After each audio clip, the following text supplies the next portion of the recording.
Retro. And welcome everybody to a Pinky in the Brain episode of the Animanicast. One of your errant nail clippings befouled my tissue sample. My clone is a product of our merged DNA. Do you realize what this means? I'm a mommy! Pinky, that's absurd. You're nothing of the kind. Its chromosomal makeup just happens to include both of our genetic building blocks. Ah! Oh my lord, you are its mommy.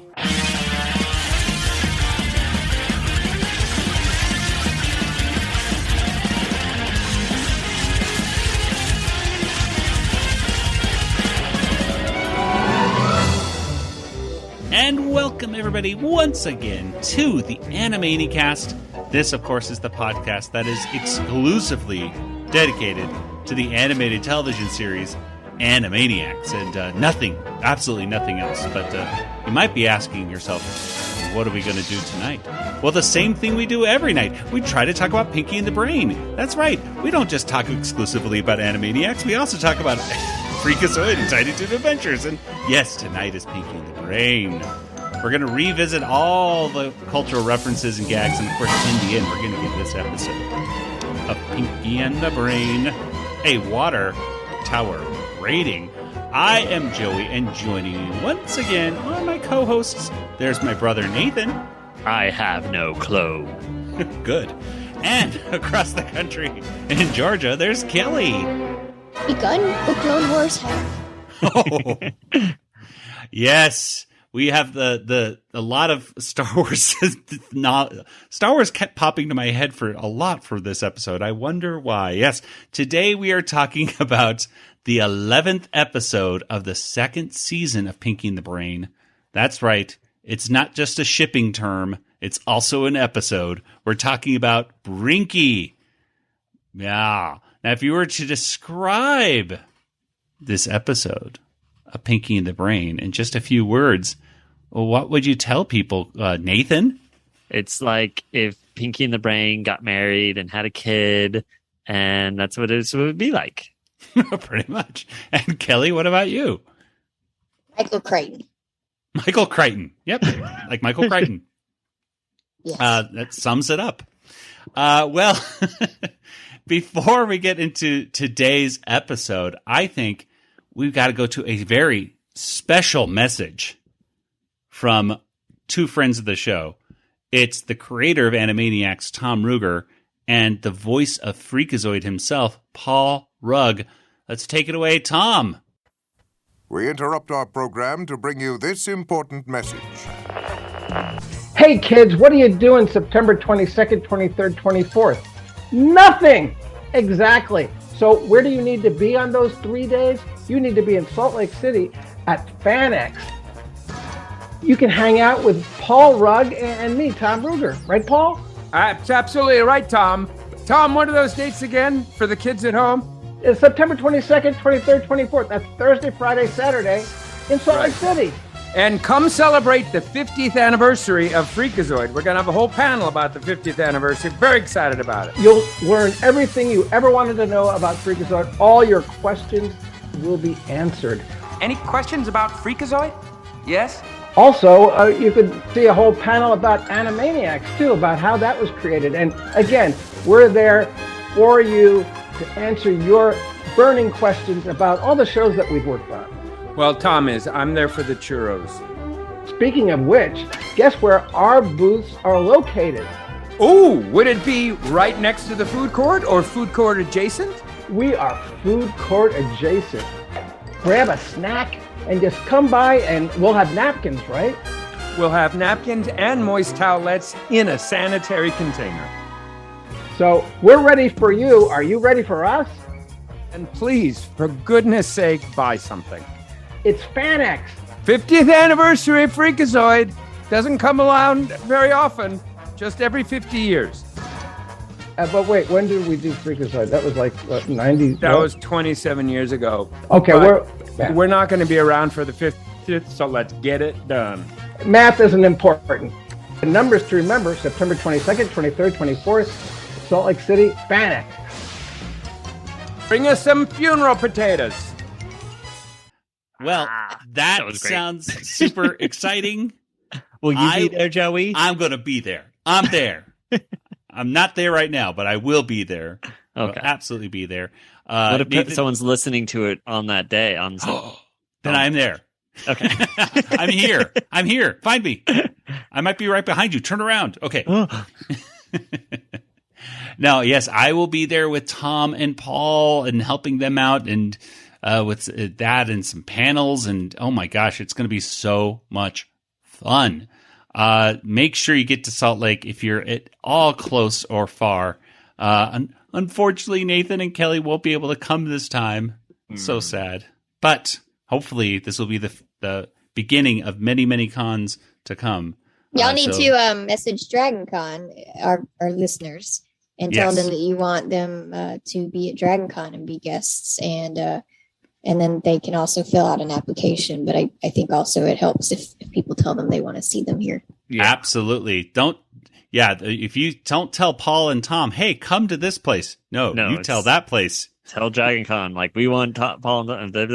If there's a demand for it, yeah. Yeah, they'll make it happen.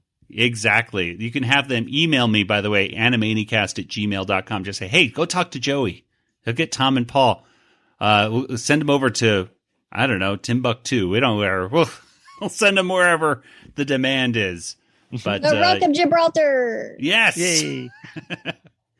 But at any rate, I'm looking really forward to that. I hope to meet a few listeners, or many, many, many listeners, or perhaps just new listeners at FanX in just a couple weeks, less than a couple weeks. Oh my gosh. So crazy. Yes. Well, I think let's go ahead and get into today's episode discussion of Pinky and the Brain. But before we do, Nathan, when did this episode first premiere? I'm so glad you asked. Joey, this episode premiered on February 8th of 1997, which was a Saturday. Wait, is it February 8th or February 22nd? Because I'm seeing February 22nd. That's what... It might be February 22nd. But February 8th is a very important day. It is February 22nd. Well, that's unfortunate. Because February 8th is a really important day, and it's significant because it's John Williams' birthday. Oh, that's also... Wow. Okay, it's not February 8th. Well, then that is sad because it didn't coincide with John Williams' birthday. This is what I like. This is what I like, because for the first time that I can remember, Nathan's got the premiere date wrong. I did get the premiere date wrong. So, it's the previous episode was on the 8th, so technically it's like the same thing, right? Yeah. No. Sure. But do you know what happened on February 22nd? No, do you? John Williams' birthday. John Williams was probably still celebrating some after parties, right? Man, he was just at the Hollywood Bowl, and I think he was still celebrating his birthday from this past February. So you know what? Yeah, exactly. That's true. Good on him. That's true. I do know that it was one day after the release of Rosewood, the drama theater movie, a theatrical movie called Rosewood. Never heard of it. Yeah, me neither. But that got like 13 million in the box office. So it had to be not decent, right?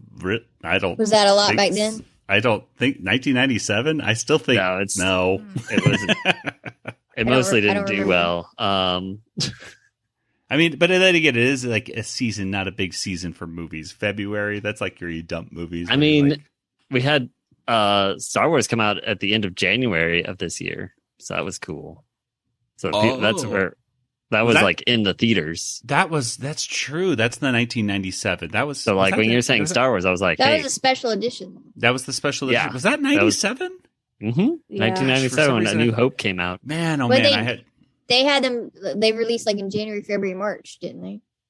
Yeah. I think, it might have been February, March. April. It was like 3 months in a consecutive. Yeah, I think you're right, Kelly. I think it was January, February, March. And so at the end of each those month, were so much fun going to see those again Or actually, for the first time in the theater that I've seen him. But yes. Speaking of John Williams, we didn't talk about during our Patreon that he did a new piece of music for Indiana Jones that just premiered. Ooh, that's right. I've listened to it. It sounds wonderful. I loved it. It's beautiful. Okay, I'm done. Okay, I just had to mention. I do have an important thing having to do with this episode on the 22nd. Okay, good. We okay, ate up it ties in with the episode. Okay, this episode's about cloning. Yes. Dolly the sheep, the world's first cloned animal, is announced by the Roseland Institute in Scotland. There we go. So good job tying those together on the same day.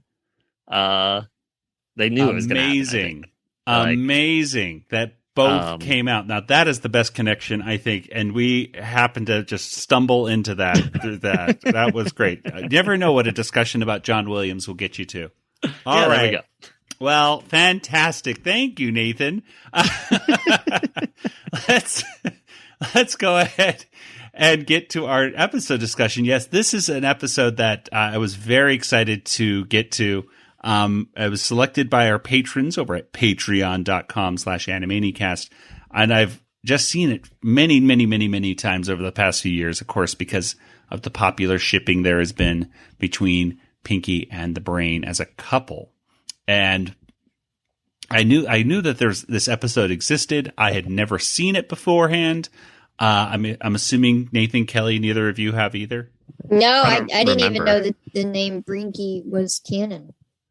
Oh, well, yeah, exactly. Who knew, right? It was actually existed beforehand. And Nathan, what about you? Do you remember seeing this episode at all? I don't remember it at all. You don't remember at all. I still don't remember it. What? Oh, no, we're in trouble. Well, let's go ahead. It's too late. Let's go ahead and get into our discussion of today's episode. Let's get into our discussion of Brinky. This is Maurice LaMarche, the voice of the Brain, and you are listening to the Animaniacast.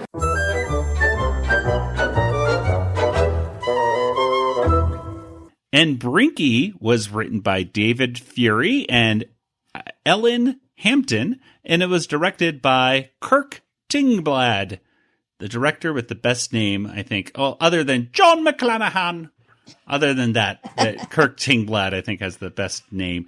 Let's go ahead and get into our discussion. So this episode, by the way, written David Fury and Ellen Hampton. I had to look them up. They are a married couple. And they actually wrote quite a few things over the past few years. They, they wrote many episodes of Buffy the Vampire Slayer, Kelly. Ooh, I love Buffy. And also Angel, and a few episodes of Lost, and many, many episodes of 24 and Fringe, and an episode of Hannibal, and Homeland, and I think some of these David might have just written by himself, or co-written with other writers. But also even the 2016 series, The Tick, and also the series 911 as well. So they are, what do they call it when you're a writer and you're just jumping around from place to place? We saw them at San Diego there, Nathan. Can you think of the word I'm thinking of? No, I don't know what you're talking about. I think he wrote 24 episodes of 24. Whoa! That was what I was counting up. And not all in one season. It was across like 3 or 4 seasons. Because I know every season has 24 episodes. Maybe they stop people there. Like, you got to stop. We don't allow people to write more than episodes. You're done. It's something like 23 or 24. I lost count, but that's pretty cool. Well, anyway, today's episode starts off with the Brain, and he has a plot to take over the world that I think we've seen actually in one of the comic books beforehand. He's going to clone himself, and it's very much like a multiplicity situation. He's going to clone himself, and then those clones are going to clone themselves, and then there's going to go on, so on and so on. Exponential growth. Yes. It's good.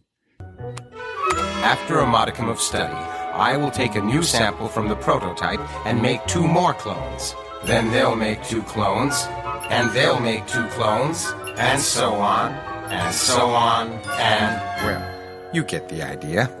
There's going to be all these brains trying to take over the world, which to him sounds like a great idea, because I'm assuming he has this idea that he's going to be in charge of all these other brains, which, let's face it, that we all know that would not work. The world, I think, would have absolutely ended if this plan actually worked. But he says he's franchising, which is a nice way to spin it, I suppose. Well, Pinky is not really paying attention to any of this and is more concerned about getting his nails done because he has an appointment for a pedicure, which just means, Pinky's going to get his nails done. And so while the brain is working on this cloning device, which kind of looks like the space pods, I think, kind of from the Apollo missions. They look kind of cool. Anyway, he's working on these little pods and putting his DNA sample in there that he apparently extracted from somewhere in his posterior. Pinky, however, is doing his nails.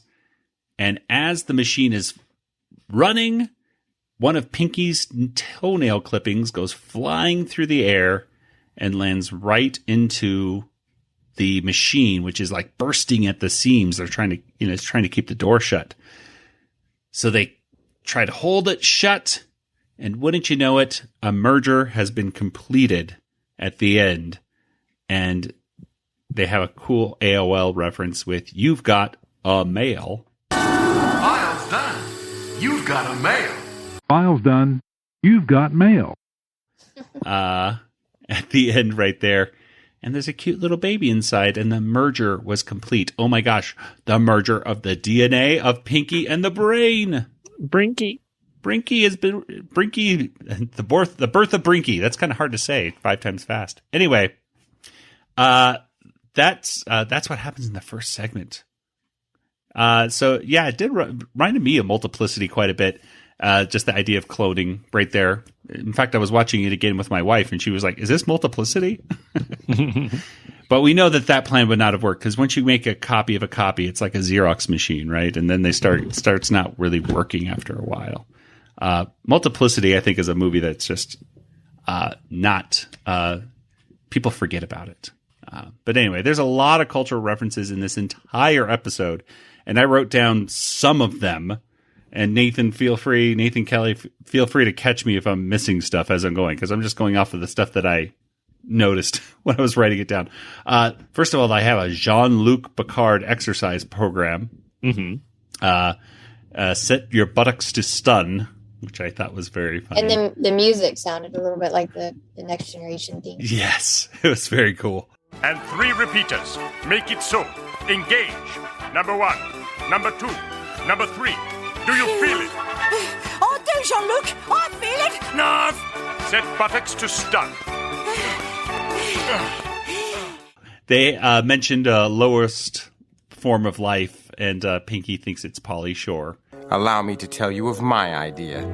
One involving the lowest, simplest, most elemental unit of life. Hey, Gadbrain! Pauly Shore! A valid guess, but no, Pinky.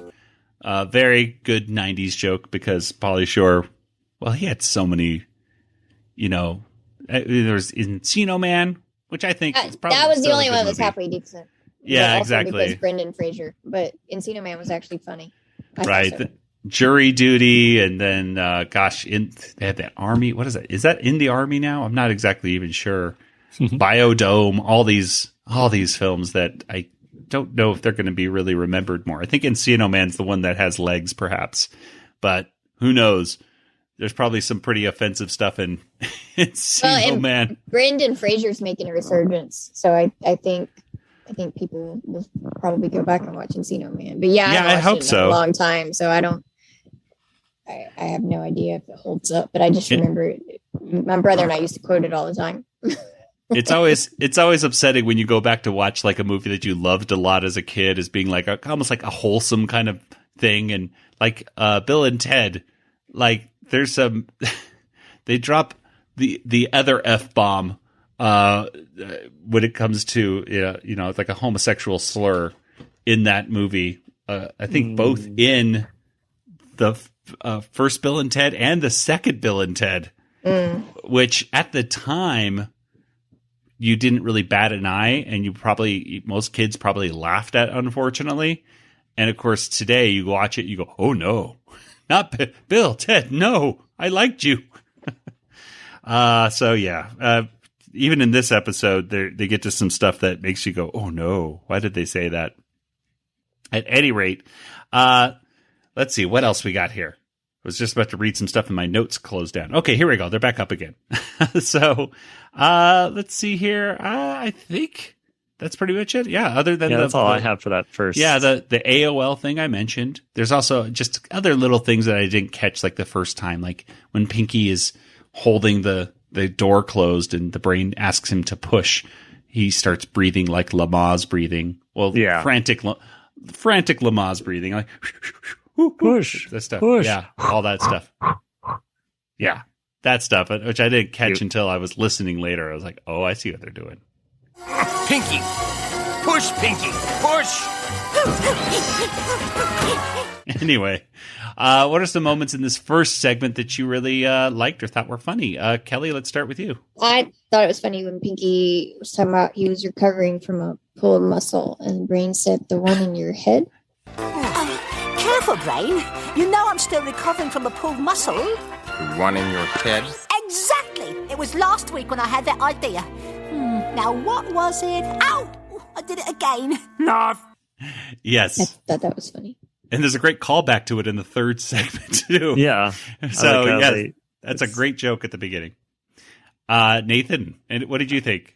I liked when Pinky really wanted to help Brain until he realized he wanted to get a pedicure. And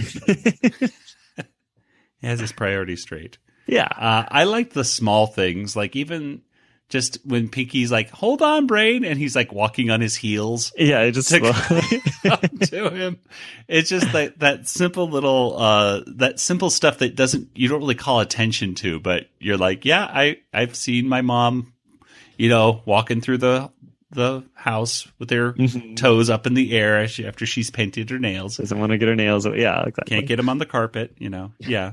So yeah, very, very cute, very good first segment. And a nice cliffhanger to keep you going, to come back. Well, let's go to commercial, and then let's come back. Stay tuned. Kids WB will return. Come, Pinky. Is this how you eat yogurt? Not if you're eating new Yoplait Go-Gurt. The yogurt you eat with your hands, not a spoon. Go-Gurt comes in this totally cool squeeze tube. Squeeze it, slurp it, grab it, glurp it. It's the fun new way to eat yogurt. Hey, what is a spoon? New Yoplait Go-Gurt, the grab and go yogurt. Now we're back from commercial. Ooh. Oh, that's good. Yeah. Well, Kelly, why don't you tell us what happens here after this merger? They got this little baby Brain out of the capsule. What happens? Yeah, baby Brain's really cute. He looks just like Brain, but a baby. And so they're talking about what to name him, and Brain wants to call him Roman numeral 1, and Pinky ends up wanting to call him Romy, and which is cute. But they're talking about how he growing up so fast, because like 1 second he's really tiny, and the next second he's twice the size. And so Brain says he's growing at a hyper accelerated rate until he reaches adult stature, and then Pinky's like, oh, like Michael Crichton, which doesn't make sense as far as Michael Crichton didn't grow at an accelerated rate until he reached adult stature, but. So I am assuming Pinky's making the leap that, dinosaurs and dino cloning, but I don't know. That seems kind of a leap for Pinky. Maybe he saw Jurassic Park as like a biography or something on Michael Crichton. I have no idea, but it was still funny. And especially he's going to be very dangerous. He could be very dangerous, like Michael Crichton. Right. And I'm like, oh, it still doesn't make sense. Yeah. But it's funny because I don't know, Michael Crichton. I love Michael Crichton. Clones develop at a hyper-accelerated rate until reaching adult stature. Oh, like Michael Crichton. And by the time I'm through with its training, it shall be cunning, ruthlessly brilliant, and possibly deadly. Oh, like Michael Crichton. Romy is having a lot of trouble talking, and Brain's giving him like flashcards and wanting him to say these really long, complicated words that I can't even say. And Romy's just not even saying it. And Pinky said, well, why don't you start him with something a lot easier, like Pat the Bunny? And Brain's like, no, it's ridiculous. And, but it kind of explains a lot about you, Pinky.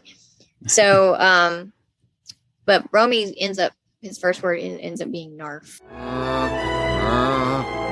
Narf. Narf. His first word, Brain. Narf.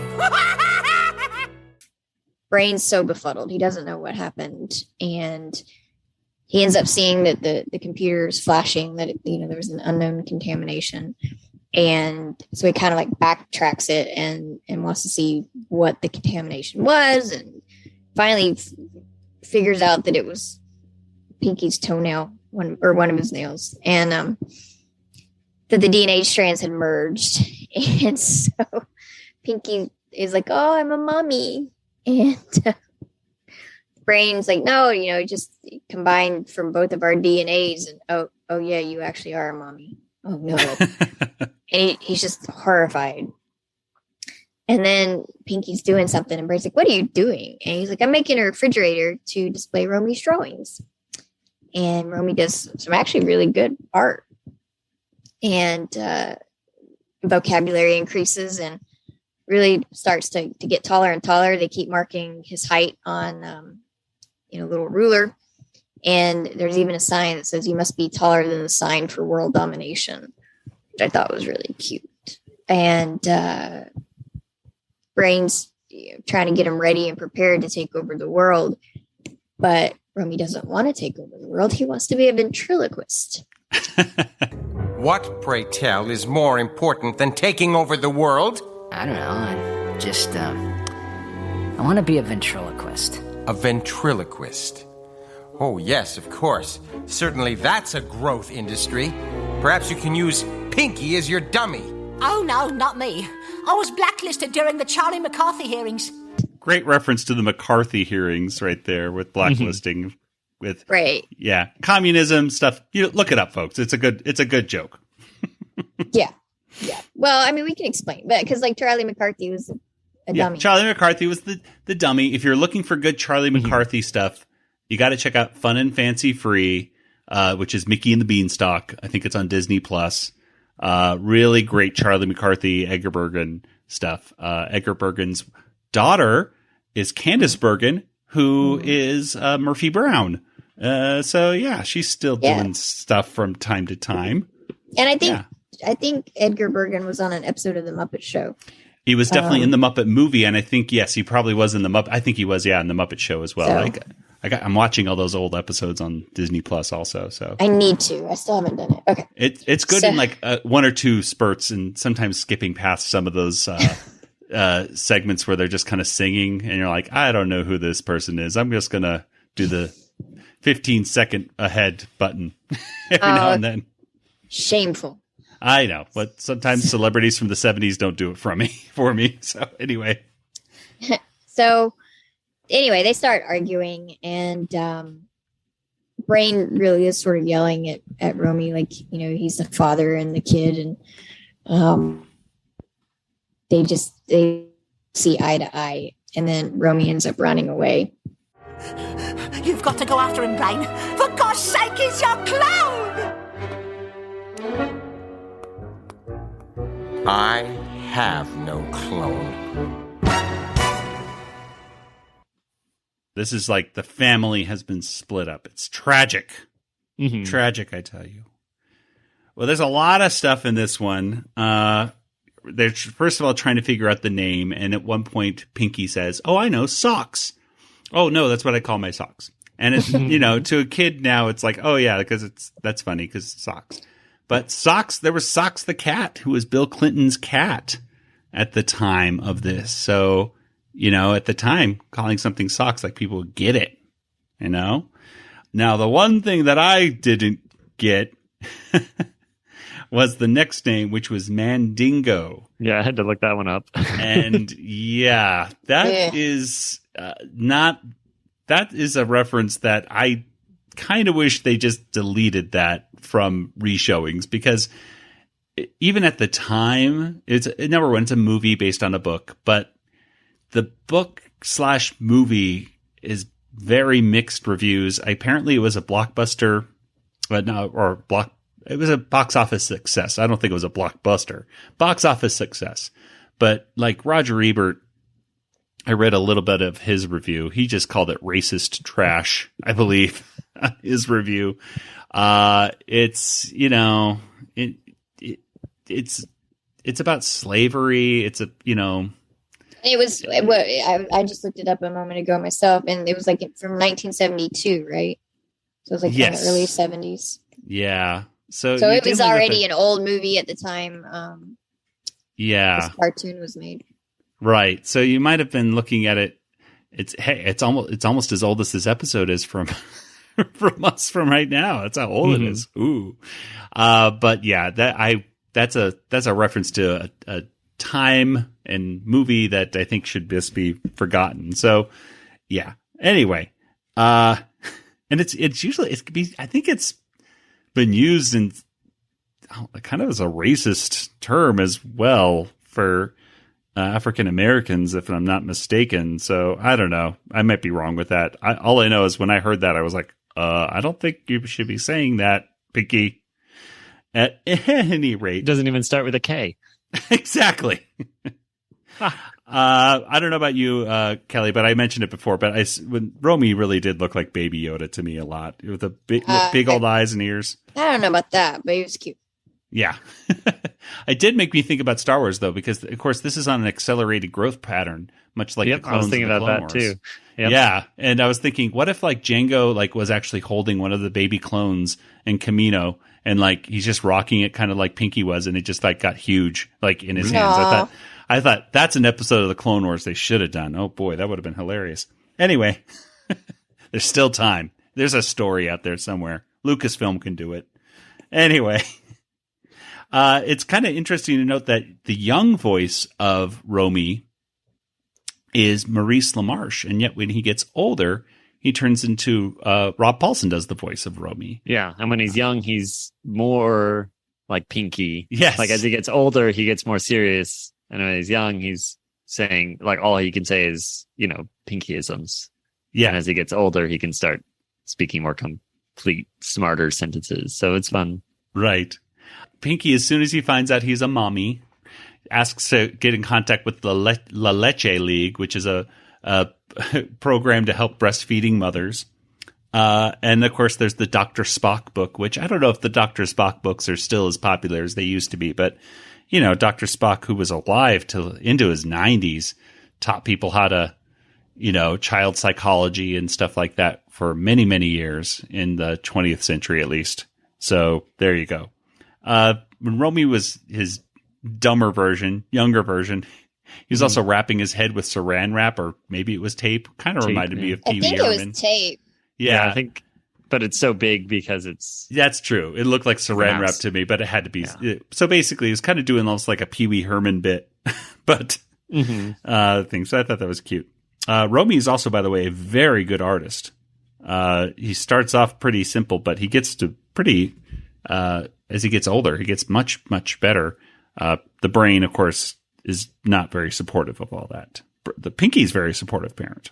The other thing that I thought was a reference that I think probably went over a lot of people's heads. In fact, even the animators, I don't think really did it justice, was when the brain is trying to get Romy to say certain words. He actually puts his hand, Romy's hand, on the brain's mouth. Kind of like the Miracle Worker with Helen Keller, where she's like, you know, saying the word so he could do that. I thought that was a cool little thing right there.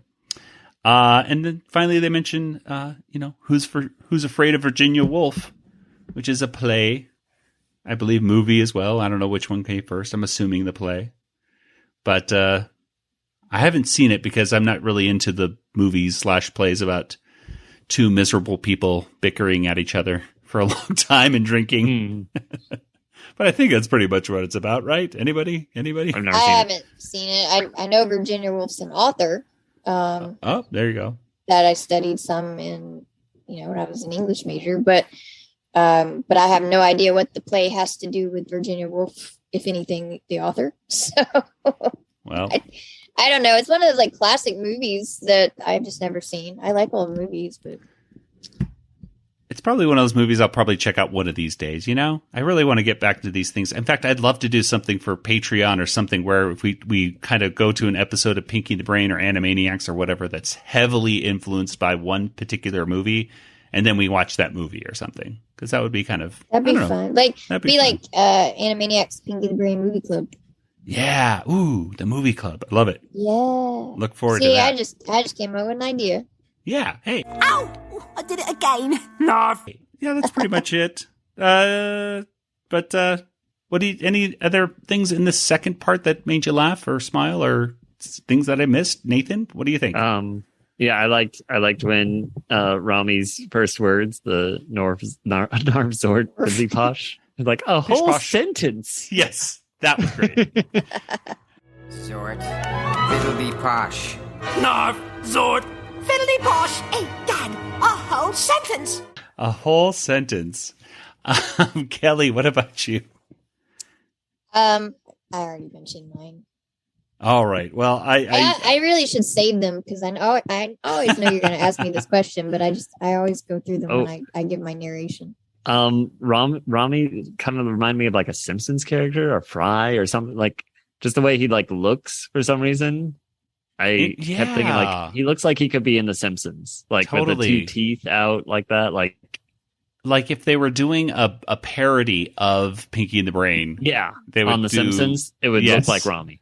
Yes, I agree. Yeah, that's why I was just like, this art style just looks so much. And side note, whenever I hear Roman as a name, I just think of Days of Our Lives. I just you too. Yes, I just thought, well, name him Roman, and I'm like, oh, Days of Our Lives. Okay. I exactly thought that because I don't know how many years of my life I spent watching that show. There's just a lot of great little moments in here. Just like the bickering back and forth, like, ventriloquist, that's a growth industry, just the whole thing of back in my day, that whole argument with the parents, basically with the kid, was just really fantastic. And a great line that the brain gives of your head would make an excellent ant farm to Pinky. I thought it's a good segment. There's a lot of good stuff in this one, and good stuff. Well, let's go ahead and move on to the third section after this commercial break. Stay tuned for these words from our lovely sponsor. Way to kiss up, Dot. Today's assignment, photograph the elusive Pokemon. How do you do it? You're gonna be fast. Missed it. And you better be good. Great pictures. That's the name of the game with Pokemon Snap. And now you can bring your Snap cartridge to a participating Blockbuster Video, purchase these collectible cards, and use them to print out your best shots. Then you can send your pics with an entry form to Nintendo's Take Your Best Shot contest. The best shot wins an Australian safari for 4. Many will enter, few will win. Only a Blockbuster. Hang on, it's gonna be fun. Pokemon Snap. Take your best shot. And we're back from commercial break. Nathan, what happens in the third part of Brinky? All right. Well, Pinky and the Brain are alone in the cage because Rami has left. It is confirmed he is gone. Pinky is so upset. He's packing up all of Rami's stuff into a little matchbox or something and looking at a picture of him and crying and saying he can't even remember what he looks like anymore. And then for some reason, suddenly Brain now is like, we had to find my clone. So that seemed like a really weird cut there. Yeah, it did. It seemed like I feel like there was lines cut out or something. I agree. There had to be some more persuasion for the Brain. It seemed like a very quick turn. He didn't say anything. The first thing he says is, I have to. So whatever. Anyways, they're all like, we see Rami's now like with some bikers. He's following them to some bar. But Pinky and the Brain are off looking. Brain's looking in all the museums, the libraries, and everything, but he can't find him. So they've looked everywhere that he would have gone, which means that he must be thinking like Pinky. But unfortunately, Pinky can't think because he pulls on other muscles. He must be thinking like you. Let's see. Where would I go if I were running away? Pull it again, Brain. So they're they're at a loss. But we cut to Rami. He's off in a bar. He gets a nice drink from the bartender and notices that there's some fighting going on in the background, and a couple's breaking up. This girl has to give back all the rings that the guy gave her, and her name is Bunny, and he's like instantly infatuated by it. He's like, "Ooh, Bunny, she's so pretty," or something. But everyone at the bar thinks he's some sort of circus freak. What are you looking at, you circus freak? Circus freak, eh? Leave the little guy alone. Oh, Bunny. Another freak? Just like your last boyfriend. He wasn't a freak. Oh, yeah?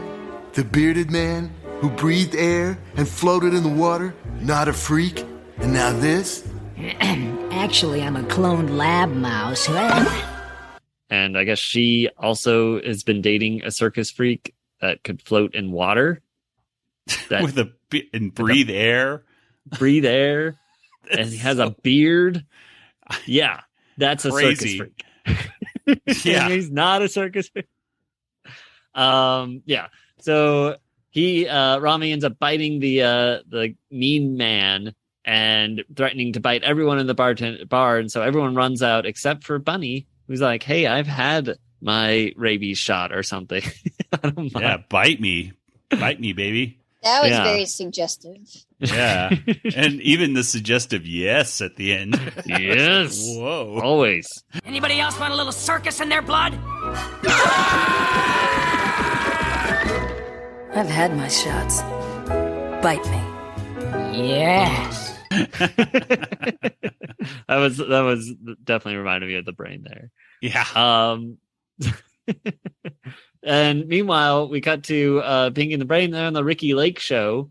They're trying to find Rami, trying to get him to come back home. Romy, not Rami. Romy. And, now they've, after that, they end up going like over the whole world. They're like now wearing, I guess they went to Jamaica or something. I don't know why they wear like. Well, they got makeovers on the Ricky Lake show. Yes. Oh, is that why? Okay. Yeah. I was wondering. I was like, did they just cut out to go like all over the world? No, they got makeovers right. That makes more sense. Okay. Yeah. But they get a letter from Romy, and yeah, it's all it says, "Don't tell Brain," and Pinky's like, "I won't," but this is Brain reading this all out loud. So and he's like, "Don't try to find me," and then he gives his exact address. I'm as happy as a tick in a tick amusement park. So please don't try to find me. Your clone, Romy, 135 South Mullen Street, apartment 2F. Oh, Brain! It could be anywhere! Pinky, he really is your son. So they go and find him at the address that he put. And they find that he's living with Bunny, but it's like, "Hey, my actual name's Pat." Everyone just calls me Bunny. It's like, Pat the Bunny is a pretty good little thing there. And they decide like to let him be, that he should, if he wants to pursue his ventriloquist career, that's something that the Brain will let him do. And they leave on fairly good terms there. So that they decide that tonight they're going to try to take over the world again, except I think Pinky feels a little tired, so maybe not tonight. Brain, promise me we'll have another someday. Pinky, please. We must get back to the lab. The night is young. There's still time. To do what, Brain? The same thing we do every night, Pinky. Try to take over the world. Oh, not tonight, Brain. I have a headache. They're Pinky and the Brain, Brain. Or he has a headache. Yes, he has a headache. Yeah, he has a headache. So that is one of the biggest innuendo things, direct innuendos that I can think of that Pinky the Brain ever did. Well, a lot. There are so many references in this episode. Yeah, I just stopped. I was like, bah. Yeah, I was writing them down as I was going and pausing the episode so many times. So let's go. They start talking about all the places that they've gone to look for Romy. And one of them was Pat Harrington's Dinner Theater. And Pat Harrington was an actor. He was on many things, including One Day at a Time, which is a show that is before my time, or at least it was during my time, but I was probably an infant, so I never watched it. And then they've had a remake in the last couple of years. Oh, really? I think so. That sounds like something that somebody would do. Because remake everything, reboot it, redo it, all that stuff. Pete Rose was mentioned, and can we trust him? Of course, Pete Rose was busted for gambling. Wasn't he gambling on his own team or something, or against his own team? I think so. Yeah, he hasn't been left, into the Baseball Hall of Fame since because of all that. Great character. Well, I say this in a comedic sense. He's not a great person. The character of Herb, a very abusive boyfriend, horrible guy. Mentally abusive at least towards Bunny. Herb, you're a psychotic, delusional paranoid with a proto-user mentality and sadistic controller tendencies. It's Herb. But he goes at the very beginning and says you want to play a game to Peaches. And so Peaches and Herb start hitting each other with these pool cues. Peaches and Herb, by the way, was a group. And they sang among many songs, including the song Reunited. You know that song? Yeah. Oh, yeah. Yeah, so Peaches and Herb. So that's why that was supposed to make a connection right there. Don McLean, he mentions Don McLean. Hey, the levee was dry, or the levee's dry, or something like that. Reference to the song American Pie. I thought he said John McClane, which I thought it was a Die-Hard reference. Yeah, I thought so. No, I knew he said Don McLean. I heard John McClane, and then I was like, "Get you're referencing that song." I don't know. I don't know what's going on, but yeah, Don McClane wrote American Pie, I believe, right? So, yeah. He says, "I'm JoJo the Thirsty Boy." So JoJo, this is kind of a weirder one where I'm trying to get around. I had to type in JoJo the Circus Boy because I think that's what they were kind of going for, and he was one of those folks in the circus that, this is a condition where you grow a lot of hair on your face and you kind of look like Wolfman or something like that. And all I can find was a bunch of old black and white photos of JoJo. But of course, I also thought of JoJo, the idiot circus boy from Tommy Boy. Well, then I get all excited. I'm like, JoJo, the idiot circus boy with a pretty new pet. I don't know. That whole JoJo, the thirsty thing, thirsty boy, was ringing bells somewhere. At any rate, there's also Ricky Lake. And I thought it was like, shouldn't they be changing her name or something like that? And apparently they did. Because Ricky Lake, the actual TV show, is Ricki Lake. And this is Ricky Lake spelled with 2 Ks. So everything about it, though, was just like the real show. So at any rate, they mention, Romy, I should say, mentions My Two Dads, and which was a show. Look who's here. My two dads, Saget and Coulier. Oh, please tell me he's Saget. Then he mentions Saget and Coulier. So that was funny. Yeah. So Full House. So we get both the show My Two Dads and then Full House, which I do remember watching. I think I did watch My Two Dads as a kid. I did. I didn't watch Full House. I was thinking it was a little, I don't know. Oh, yeah. I wasn't really interested in Full House. But anyway, Bunny kind of looks like Susan Sarandon. You're a lab mouse. She's a human. Labels. Do we have to judge others on their race, religion, and color of their fur? Can't we all just be? Save it for your acceptance speech, Miss Sarandon. For some, you know what? She doesn't look like Susan Sarandon. No, I'm getting that mixed doesn't. up. She looks like Sharon Stone. That's who she looks like to me. Anyway, the Guggenheim Museum is mentioned. Brain, this place. Yes, Pinky. It's like something the Guggenheim threw up. Then fed to its young. I thought Pinky did a good add-on line right there with that joke. Because, yes, it was a very modern art, very, very interesting style that Romy has. He's an eclectic mouse. What can I say? And finally, the brain mentions Euripides, who was a Greek playwright. As far as we know, did not have a clone. And then win in the course of human events, which was the beginning lines of the Declaration of Independence. This was a line that I did not know, and it drove me nuts. That Pinky says, "This is so Savannah." Face it, man, that's not me. No, because you're a ventriloquist.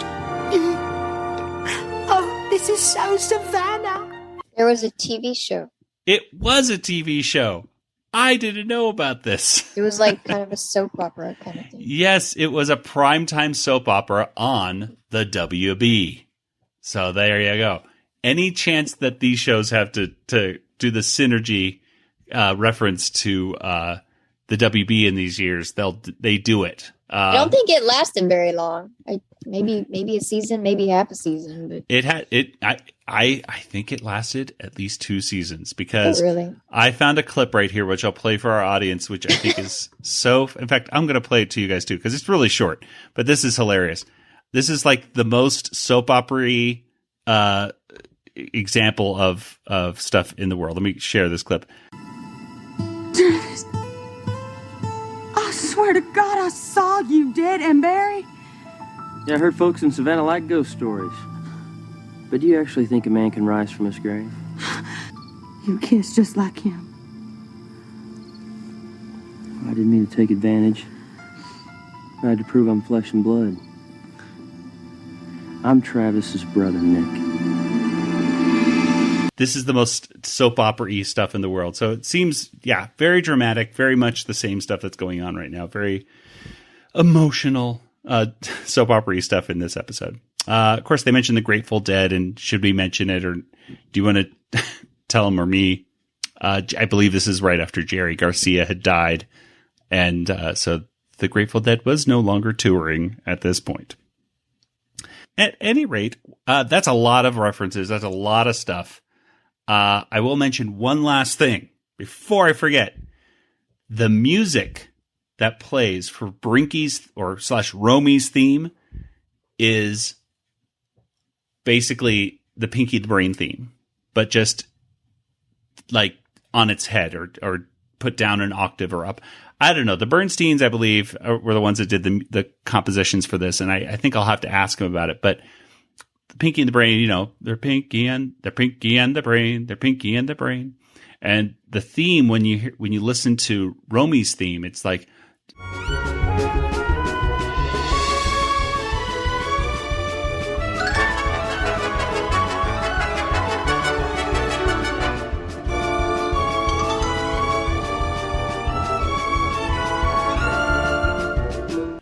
What did you guys think of today's episode? This last segment. Let's start with that first. What did you think of this third segment? Kelly, let's start with you. We've already talked about some of the things that were funny. I thought it was funny when Brain was on the show and he said, "Can you please ask your audience members to refrain from calling me girlfriend?" And I did really think the whole thing with Bunny was very suggestive. And then she shows up, wearing not Brinky's bathrobe, but a bathrobe. Yeah, when they came to the door. And I was like, I wasn't offended or anything, but I was like, wow, that's in a kid's cartoon. And so I just thought it was kind of interesting. And the Guggenheim reference was really funny. And I thought their makeovers were a little weird. They wouldn't wouldn't put afros or dreadlocks on the characters today. I think that would be both characters were So just an odd choice there. As many things as I love about this episode, there's like certain things that I'm like a little bit cringy, like, ooh, that's dated for the wrong reasons. Yeah. Yeah, but otherwise, the references are just all over the place, and some land and some don't, because some were over my head and some were hysterical. So it just kind of depended. So I think that covers all the ones that I made notes on. Okay, Nathan, what about you? I liked when I went to the wiki for this on the Animaniacs. I saw that we were cited as a source because. What? Yeah. I was a little confused on that one, by the way. I said, "Oh, that's awesome." What did we say? I mean, well, that's what I said. What did we say about this episode? What happened? And it goes to a Peter Hastings interview, but the time code that whoever did the editing on this one, I believe it's him talking about the Christmas episode. I don't know. It confused me. Huh. At least when I tried the time code. Well, because I guess Charles M. Howell was on that episode. I don't know. But he wasn't. That's the weird thing. Okay, I don't know. I'm just going to say, I love it. Number one, I love it that we were mentioned on the wiki. This has taken over 6 years for us to be mentioned on any Wikipedia. And we might be on other ones. We haven't checked every wiki. That's true. I should stalk ourselves and find out. Yeah, find out which ones. But it was just like, oh. Yeah, but we have all this great information. I'm glad that somebody's putting it to use. But yes, the link, at least after you copy and I do remember that conversation about the executives wanting more sitcom-like episodes. So then this was a result of. Yes, that does sound familiar. That Peter Hastings or Charles M. Howell did mention someone that. said, yeah. Yes, one of those two. I don't know. So now you could source this episode too, because we just confirmed it again. Mentioned it that we talked to them. But yes, it is. The link didn't quite work for me because it was talking about the Christmas episode. I don't know. Just FYI to any wiki editors listening to us. I just said, huh? Anyway, but flattered nonetheless. And source us more, cite us more. Yes, why not? Anyway, I guess that's pretty much it. There's just so much to talk about, but I'm just looking at my notes, just trying to think if there's any other little thing to talk about. Other than I thought it was cute that Pinky said, "Promise me we'll have another son." Mm-hmm. It really was the most coupling, even in the reboot. I thought this was a very coupling episode. Yeah. Even though, the brain was very much like, no, this is an experiment. This is my experiment. And then he had to eventually just go, oh, yes, you are the mommy. Dear Lord. Yep. Dear Lord, you are its mommy. Great. Just good stuff. Let's go ahead and just get to the water tower rating.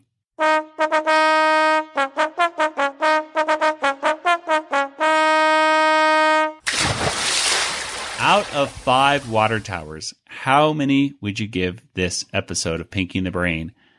Kelly, why don't we start with you? I think I'll go with 4. I thought it was a really good episode overall, and it had some really funny moments. I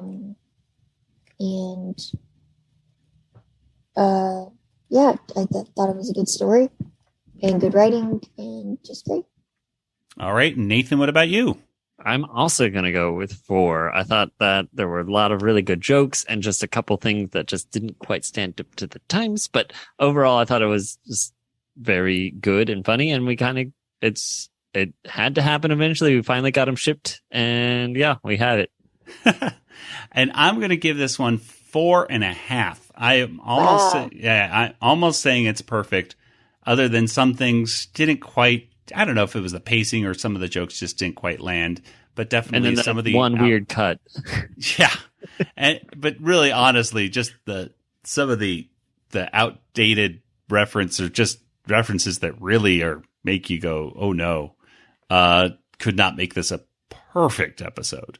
But it is definitely a very good episode, and I had to watch it multiple times to get everything down, and I enjoyed it each time. So that to me speaks volumes over whether an episode is good or not. If I find myself tuning out or at the second or third watch, which I did not have that problem with this, I found more and more things to enjoy each time. So 4.5. Well, before we close things up, let's go ahead and get to something we haven't gone to in a very long time, which was an Animanicast poll. Which means, unfortunately, we have to go to our announcer. That's right, ladies and gentlemen. I've tried to fire him multiple times. He's back. But he's back. Yes. Hopefully for the last time. With an Animanicast poll. Hello, everyone. It's your announcer once again. I'm back and better than ever with an Animanicast poll. Listeners were asked, so, If you were in charge of Warner Brothers and got to decide on either picking up a 4th season of the #Animaniacs reboot or restoring the original series to a 1080p or even a 4K resolution, what would you choose? #Animaniacast poll. Well, 48.3% said more reboot, but just beating it out with 51.7%. People said they'd rather restore the original. So there you go. There's the results. I'm sure I'll be back many, many times in the future. And now back to the studio. Well, this is one of our closest. In fact, I can't think of a closer poll that we've ever done than this. We had quite a few votes on this one. And yeah, just barely edging out 52 to 48. Restore the original. But what do you two think? I don't know if Kelly, Nathan, if you're able to vote in this poll. I didn't vote, but okay. I want a 4th season because I can't do a podcast about restored episodes. All right. Kelly, what about you? I did vote, and I chose restored episodes. All right. And I voted as well. I don't think it'll be any shock to anybody out there that I said restore the original. Because Peter Hastings did say, Peter Hastings told us, like, in our commentaries with him, I think we were watching King Yakko, and he kept talking about how dirty the episode was. Like, not dirty, like, ooh, it's dirty. Ooh. But, like, the film itself was all scratchy and dirty with all that dirt and stuff on it, hair and stuff. So he's like, this is horrible. They have it. He's like, they have the stuff in the vault there in Warner Brothers. They need to just restore it. Mm. And I would love to see it restored to a 1080p. Let's do both. You can't vote for both in this situation. Because if I put down the poll down, I said both, people, of course, were going to say both. That's what makes it a choice. It's Pinky's choice, not Sophie's choice. It's Pinky's choice. Both, neither, then you have. And well, that would at any have rate, the lowest amount would be neither. So it was a hard decision, but I could see that just barely people said 52%. Just take the original and make it look all good. And I agree with that because they did it with Batman the Animated Series. That's a Blu-ray I want to get still, but they took it and they made it look beautiful. So I'm gonna hope they can do the same with Animaniacs as well. Well, let's go ahead and get to our contact information. Kelly, where can people find you online? I'm on Twitter, Yoda Princess, YODA, you're in CSS. And Nathan, what about you? I'm also on Twitter, Django FT. That's me. All right. As for the Animanicast, we're on Twitter and Facebook and Instagram and in Patreon, patreon.com/Animanicast. And of course, we're a proud member of the Retro Zap Podcast Network. You can find all of our previous episodes over at Animanicast.com. That'll take you to our Retro Zap archives. You can listen to all those episodes. And of course, you can check out all the other stuff at retrozap.com as well. Fantastic articles and wonderful podcasts that are up there each and every day for your listening and reading enjoyment. Well, it's time to wrap things up for today's episode. So, without any further ado, for Nathan and Kelly, this is Joey saying good night, everybody. Good night, everybody. Good night, everybody. This podcast is not endorsed by Warner Brothers or Amblin Entertainment and is intended for entertainment and information purposes only. Animaniacs, Tiny Toon Adventures, Freakazoid, the Warner Brothers logo, all names, pictures, and sounds are registered trademarks and or copyrights of their respective trademark and copyright holders. All original content of this podcast is the intellectual property of the Animanicast unless otherwise indicated. Glarb. Glarb. What is Glarb? This is your influence, Pinky. Me? Not once have I said glob. Glarb!